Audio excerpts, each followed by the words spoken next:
There won't be a deficit and there won't be tax increases. I'm taking that pledge because this is a budget I own. That's what Dan Malloy said in September. Remember that because he owns it tonight. Sure enough, after a roller coaster day, a budget was passed. Republicans voted against it 100%. It was presented to the House last night, or this morning, I should say, at about 5:30, passed about 10 a.m., came up to the Senate at about 6 o'clock. We debated it until after 11 o'clock, when, for the first time in many years, the Democrats called the question. They said they forced the matter of a vote. Although they withdrew that particular motion on agreement with us because we didn't want to set the precedent, it ended debate on the budget after 5 hours, and after we really hadn't had much time to examine it.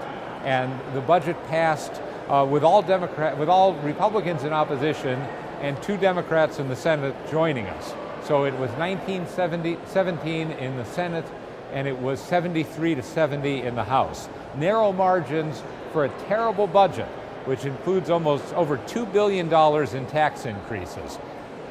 And a budget that passed with the support of many Democratic legislators who had pledged during the campaign last fall, like Dan Malloy, that there wouldn't be a tax increase.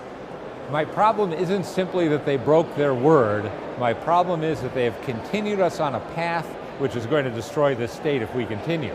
Despite the second largest tax increase in state history, this budget leaves us in the third year, 3 years from now, with a $1.6 billion deficit. And again, our governor and his allies can deny that that's going to happen. But the numbers are numbers and facts are facts. And the economy is not recovering in this state because we insist on burdening it with a government that we simply can't afford. That's my sine die report. The legislature has gone out of session. No speech tonight from the governor, no backslapping, because everybody knows that what happened really is unfortunate and in many ways disgraceful.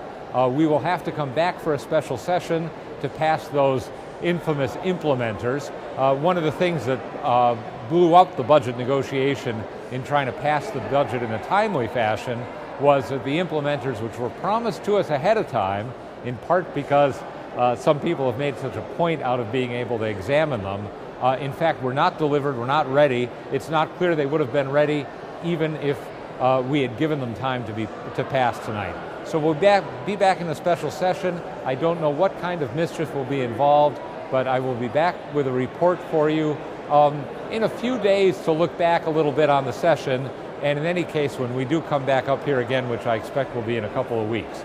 This is Joe Markley, discouraged that, again, we passed a budget that should never have been under consideration, but willing to keep fighting if you are.